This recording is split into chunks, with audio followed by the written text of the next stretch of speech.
अभी किसी गैंगस्टर के साथ भी पाला पड़ा? नहीं, ऐसा मैं नहीं कहूँगा। सत्य कहेंगे, सत्य लिखेंगे, सत्य चलेंगे। अभी किसी गैंगस्टर के साथ भी पाला पड़ा?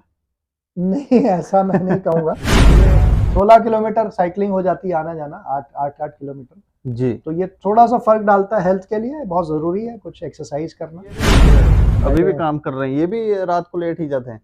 हाँ, ये लगभग 6:30 पौने 7 तो बज ही जाता है इनको। हुँ, हुँ। क्योंकि है अब काम का प्रेशर है तो थोड़ा-सा अंदर से गुस्सा तो करते होंगे कि साहब अ, कैसे आ गए, हमें जाने नहीं दिया। गाड़ी आपने रखी ही नहीं? गाड़ी है मेरी सरकारी। जब मैं हाईवे पे जाता हूँ या दूर जाता हूँ तो अक्सर उसका आप सोते भी हो कि नहीं?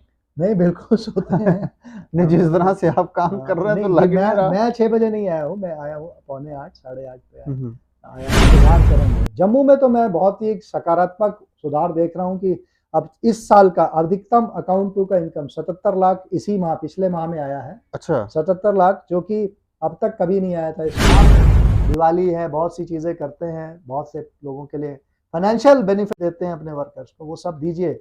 लेकिन अगर आपका कोई वर्कर किसी तरीके से डायरेक्ट या इनडायरेक्ट छूट गया है इस लाभ से तो उसको सदस्य बनाएं। इस दिवाली का पे अपने वर्कर्स को भविष्य निधि का तोहफा दें, मेंबरशिप का, ताकि उनका जीवन सफल हो सके। जम्मू कश्मीर की अगर स्थिति जाननी हो, तो जो जम्मू कश्मीर के बाहर के राज्य के लोग जम्मू कश्मीर में आकर धारा 370 के बाद से रह रहे हैं, वो आपको बेहतर तरीके से बता पाएंगे कि जम्मू के अंदर किस तरह की स्थिति है और बदलाव किस तरह का बदलाव हो रहा है और किस किस तरह की मानसिकता के लोग यहां पर रहते हैं। यहाँ पर करप्शन जो है वो कितने पैमाने पर हो रही है और किस तरह से लोग करप्शन कर रहे हैं और भी ना जाने किन किन तरह की चीजें जो है वो यहाँ पर हो रही है। और ये सब बातें हमें अगर कोई बता सकता तो बाहर वाला ही बता सकता, अपने तो कहेंगे हम बिल्कुल ठीक हैं, हमने तो आज तक कभी कुछ गलत किया ही नहीं, ऐसी ही जिंदगी थी, शायद बचपन से ही ऐसा देखा था इसलिए ऐसा ही कर रहे थे। तो बाहर वाला हमें बता सकता, तो वो बाहर वाले जो हैं आज रिजवान रिजवान उद्दीन, ये हम आपको बताएं रीजनल पीएफ कमिश्नर हैं और लगभग 1 साल 3 महीने इनको हो गए हैं जम्मू में कार्य करते हुए। और साइकिल लेकर आते हैं, ये आप कैप देखें हैं, ये हेलमेट देखें, ये इन्हीं का हेलमेट है और ये टूट भी गया है। अगर आपको थोड़ा करीब से दिखाएंगे तो यहाँ से देखेंगे, ये एक बार जो इन्होंने हमें बताया ये गिर गए और इनका सर जो है वो सीधा जाकर सड़क पे लगा किसी पत्थर पे, लेकिन ये बच गए इस हेलमेट की वजह से। तो ये सारी कहानी ये बताएंगे और कोशिश करेंगे इनसे ये जानने की भी कि क्या यहाँ पर कंपनीज अपने एम्प्लॉयज का पीएफ कटवाती भी हैं या नहीं, या फिर दादागिरी चल रही है। अच्छा रिजवान साहब, बहुत बहुत शुक्रिया कि आपने हमें समय दिया। शुक्रिया, शुक्रिया जी। अच्छा, लगभग 1 साल से ज्यादा आपको हो गया है, पहले तो आप ये बताएं, ये आपका हेलमेट टूट गया है, जी, ये कैसे टूट गया? ये तो मैं काफ़ी कई साल पहले 4-5 साल पहले की बात है। मैं बुलंदशहर की यात्रा पे था। जी। दिल्ली से बुलंदशहर जा रहा था एक प्रोग्राम के लिए। तो कभी-कभी हल्का अर्ली मॉर्निंग स्टार्ट किया तो कुछ लोग साइक्लिस्ट थे जो बहुत तेज़ी से मेरे बगल से गुज़रे। तो नॉर्मली छोटे शहरों में क्या होता है, साइक्लिस्ट एक दूसरे को वेव करते हैं, हाथ हिलाते हैं। तो मैं थोड़ा-सा सोच में पड़ गया अचानक से कि इन्होंने वेव नहीं किया। और बहुत वो फास्ट साइकिल्स थी उनके पास। मैं बीच वाली साइकिल जिसे हम कहते हैं हाइब्रिड बाइसाइकिल वो चलाता हूँ, अच्छा। जिसकी एक लिमिट होती है स्पीड की, बहुत तेज़ नहीं चलती है लेकिन फिर भी हम उसको 25, 30, 35 तक खींच लेते हैं स्पीड। 35 किलोमीटर 40 तक भी चलाई है मैंने वो साइकिल। जी। तो थोड़ा-सा सोच में पड़ते ही अचानक मुझे पता ही नहीं चला मैं कैसे सोचते हुए हेड ऑन गिरा। या तो नींद का झोंका आया होगा या कुछ भी दिमाग में विचार आते ही वो गड्ढे पे लग के मुझे पता नहीं चला मैं कैसे गिर गया। लेकिन गिरा तो बहुत ज़ोर का इम्पैक्ट था, मुझे लगा ये हेलमेट ने मुझे सेव किया। तो मैं हमेशा सभी साइक्लिस्ट और मोटरसाइकिलिस्ट से कहूँगा कि हेलमेट का प्रयोग ज़रूर करें। और हम अक्सर कभी-कभी मैं भूल जाता हूँ लेकिन हार्डली कभी ऐसा होगा कि मैं साइकिल पे बिना हेलमेट के चलूँ। आज मैं लगातार जब भी आता हूँ हेलमेट के साथ ही चलता हूँ। तो ये बहुत बड़ी सेफ्टी डिवाइस है। और खैर सब दुआएं रहती हैं लोगों की, हम्म। बुजुर्गों की जी। जब आप अपने कार्यालय आते हैं, ऑफिस आते हैं, तो साइकिल से ही आते हैं, आते जाते साइकिल से ही? जी साइकिल से ही मैं आता हूँ।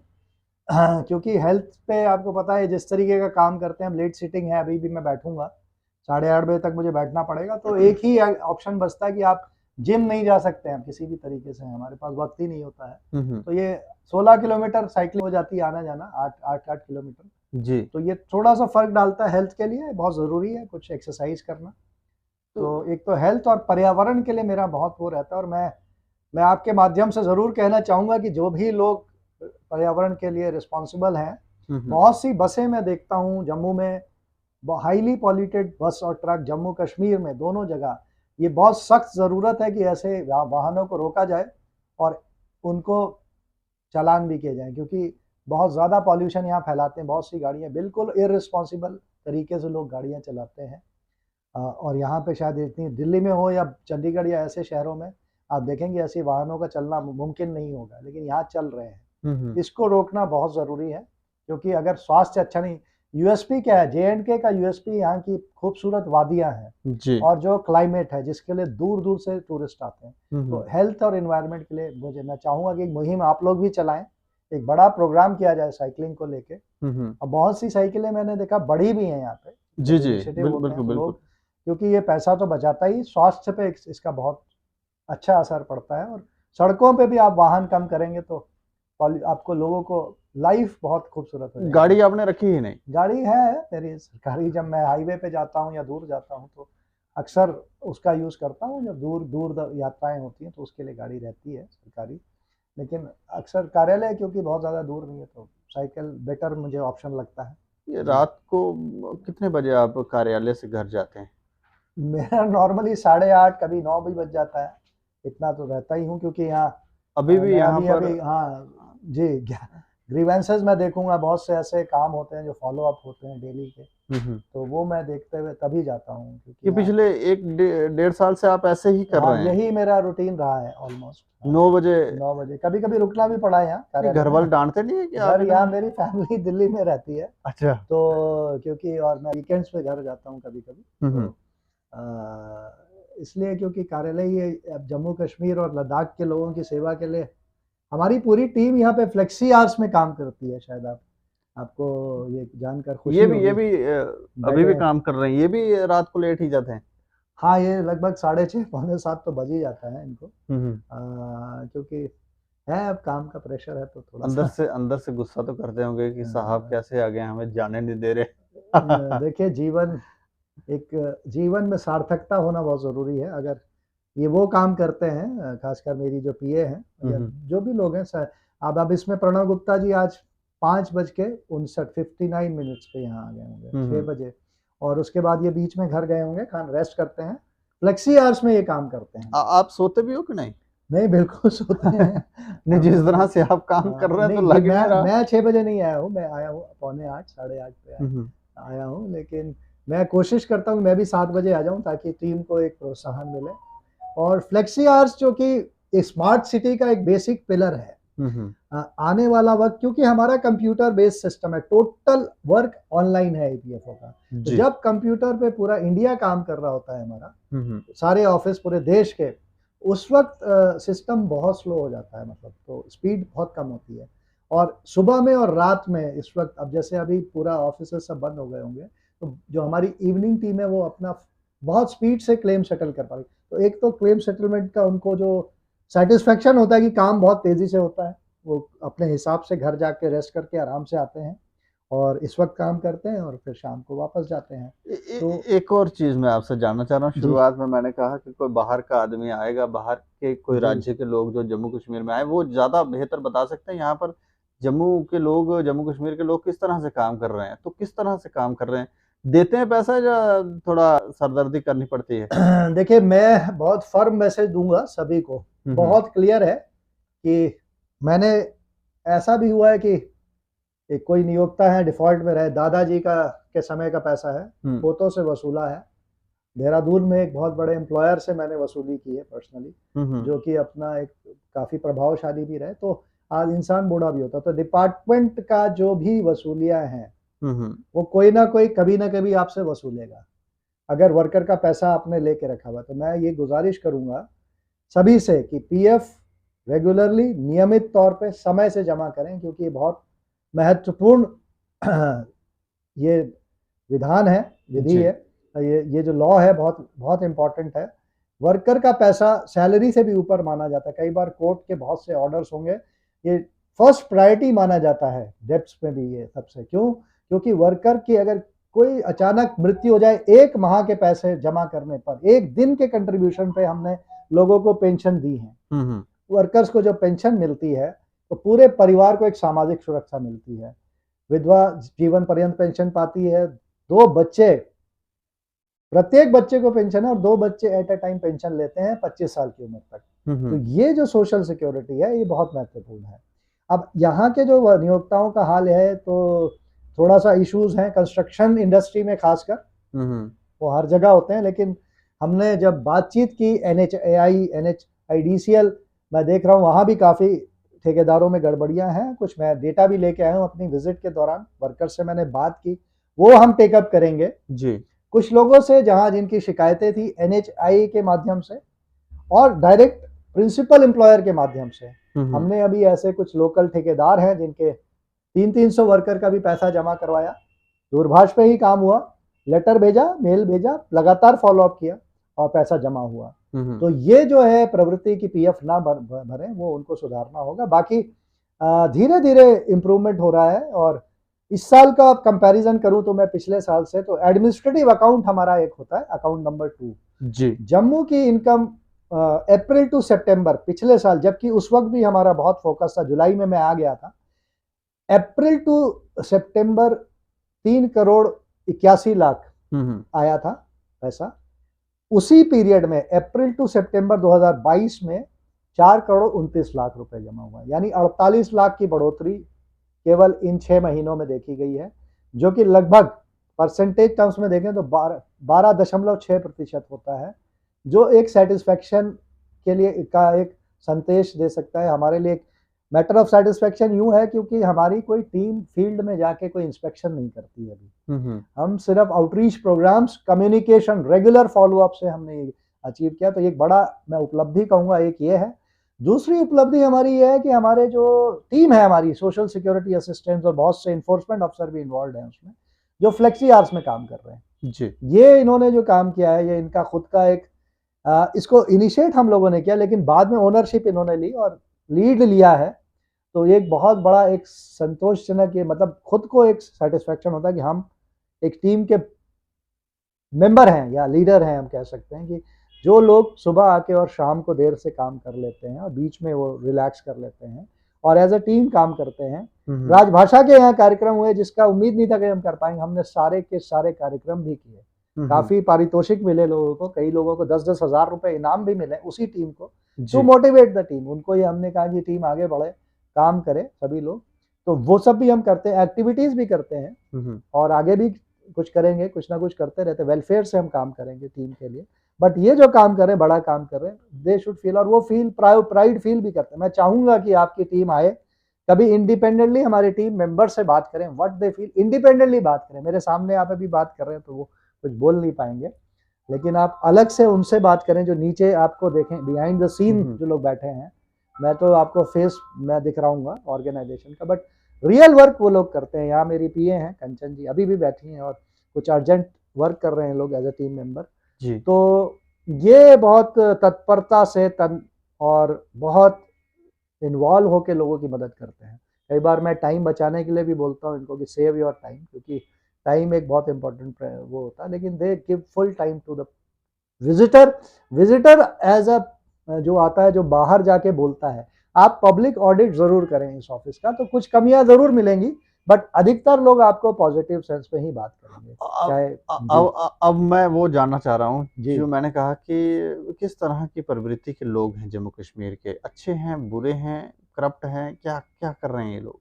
देखिए, आम आदमी तो यहाँ का, मैं कहूँगा रिलेटिवली, मेरे एक बहुत ही सीनियर अधिकारी हैं, केंद्रीय सरकार में वो रहे सेक्रेटरी लेवल अधिकारी, और वो यहाँ पे काम कर चुके हैं। मैं अभी नाम नहीं लूँगा, लेकिन मेरे बॉस रह चुके हैं, उन्होंने ये कहा था, एक जनरल स्टेटमेंट उन्होंने कहा कि आप जा रहे हो, आप मैं वो मुझे जानते हैं कि मैं मध्य प्रदेश और राजस्थान में भी काम किया। उनका ये मानना था कि यहाँ के लोग बहुत अच्छे हैं और रिलेटिव टर्म्स में बेटर लोग मिलेंगे, और ये बात सही है।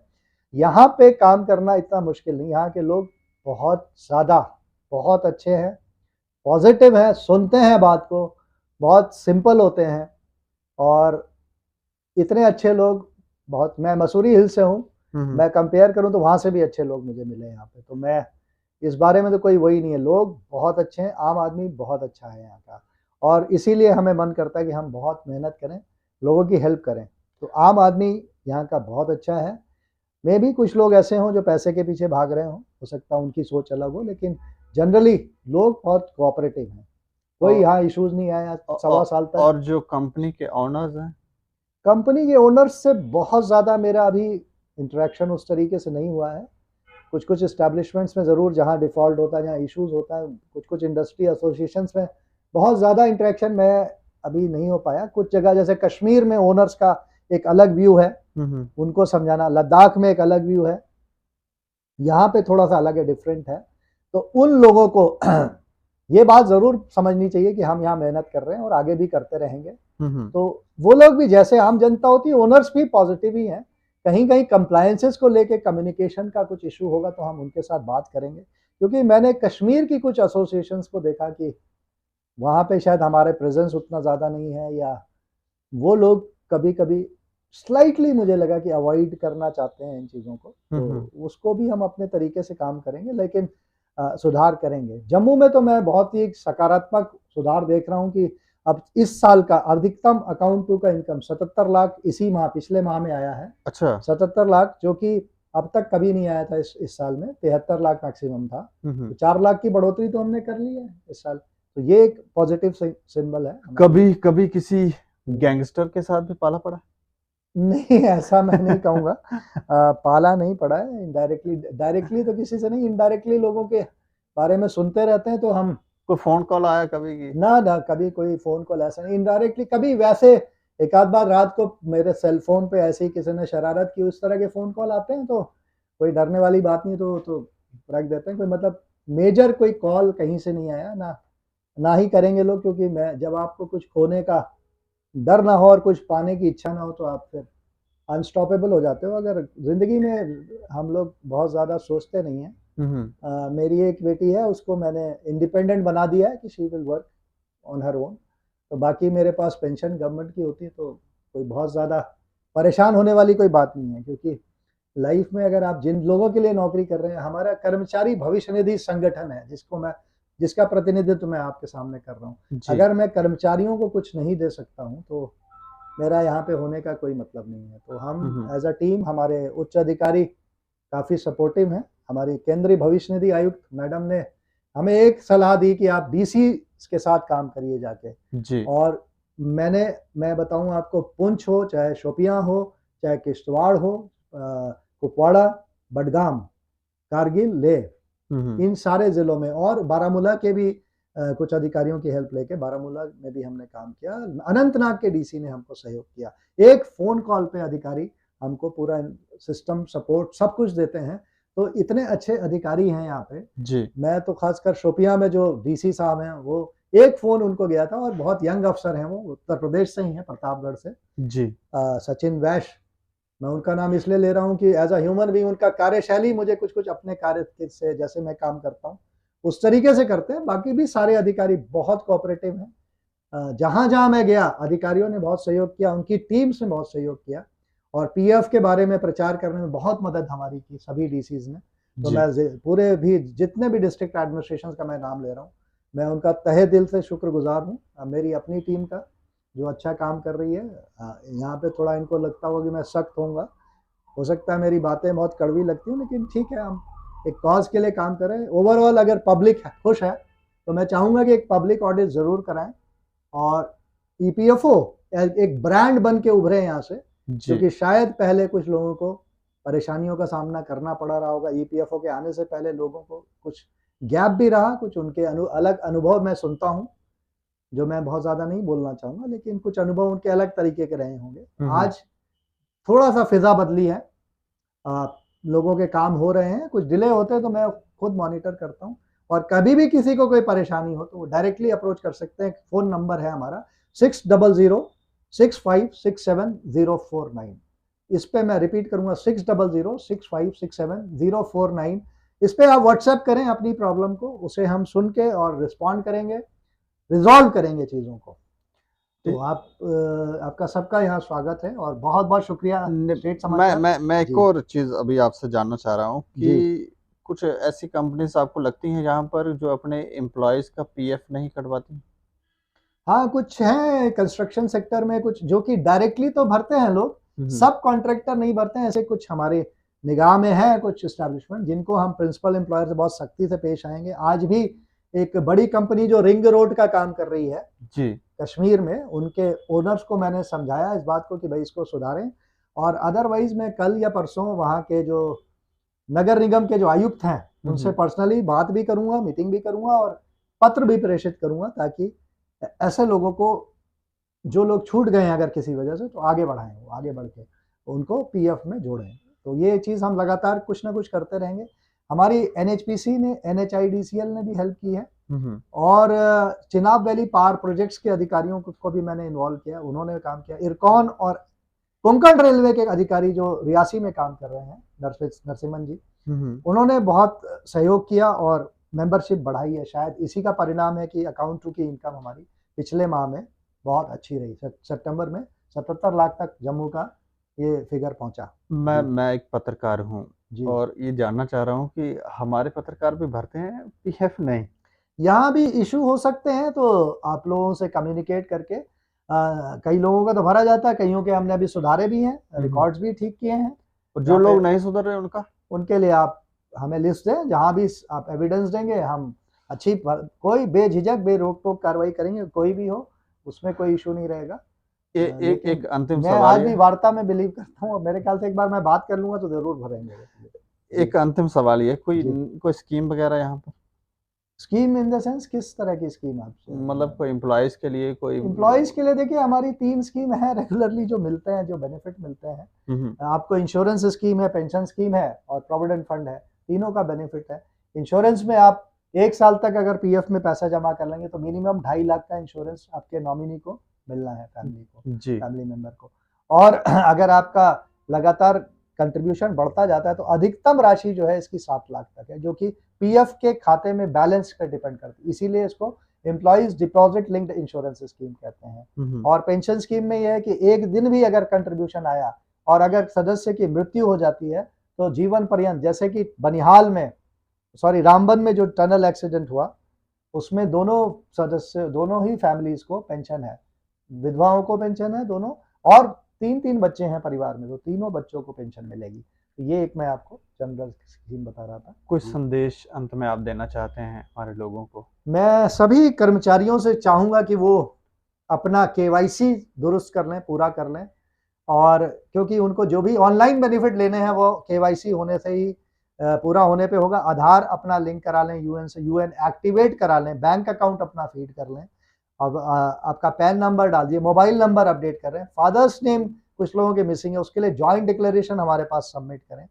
अगर कोई तकलीफ है तो व्हाट्सएप नंबर 6006567049 पे हमें मैसेज करें, हम सहयोग करेंगे। और नियोक्ताओं से मेरा विनम्र निवेदन है कि आप, दिवाली है, बहुत सी चीज़ें करते हैं, बहुत से लोगों के लिए फाइनेंशियल बेनिफिट देते हैं अपने वर्कर्स को, वो सब दीजिए। लेकिन अगर आपका कोई वर्कर किसी तरीके से डायरेक्ट या इनडायरेक्ट छूट गया है इस लाभ से, तो उसको सदस्य बनाएं। इस दिवाली का पे अपने वर्कर्स को भविष्य निधि का तोहफा दें, मेंबरशिप का, ताकि उनका जीवन सफल हो सके। कि जीवन में कभी किसी की लाइफ का कुछ पता नहीं होता, कभी भी कोई इवेंचुअलिटी हो सकती है। अगर कोई ऐसी बात हो जाए तो परिवार को सामाजिक सुरक्षा का सहयोग ईपीएफओ देगा। जीवन पर्यंत हम हाथ पकड़ के चलते हैं साथ में। EPFO helps people in the eventuality. मैं सभी का और खासकर स्टेट समाचार की पूरी टीम का बहुत बहुत आभारी, तो आपने हमें इतना समय शुक्रिया हमें समय देने के लिए। थैंक यू, धन्यवाद। हमें लगता है कि जी रिजवान साहब की बातें आपने सुनी, जिस तरह से ये बात कर रहे हैं उससे भी कई गुना ज़्यादा स्पीड से ये कार्य कर रहे हैं यहाँ पर, और लगभग 1 साल से ज़्यादा इनको यहाँ पर काम करते हुए हमने एक पहले भी इनके इनसे चर्चा की थी, एक इंटरव्यू इनका किया था, तब में और अब में कई गुना ज़्यादा फास्ट ये हमें दिखते हैं। और जो कंपनियां आज भी उन्हें लगता है कि वो नहीं अपने एम्प्लॉयज़ का पीएफ कटवाएंगे, क्या कोई क्या कर लेगा हमारा। तो फिर रिजवान साहब जो हैं वो आप पर नज़र रख के बैठे हैं, किसी दिन ज़रूर फ़ोन आएगा आपको। तो इन चीज़ों का ध्यान रखें। और मेहनती तो आपने देख ही लिया कितनी मेहनत भी करते हैं, साइकिल पे चल रहे हैं और क्या क्या कर रहे हैं। तो इनकी तरह जीवन शैली अडॉप्ट करने का प्रयास भी कराएं। इस चर्चा के ऊपर आप अपनी राय भी रखें और देखते रहें दैनिक क्षण समाचार। मुझे और मेरे सहयोगी राजीव गुप्ता को दें इजाजत। नमस्कार।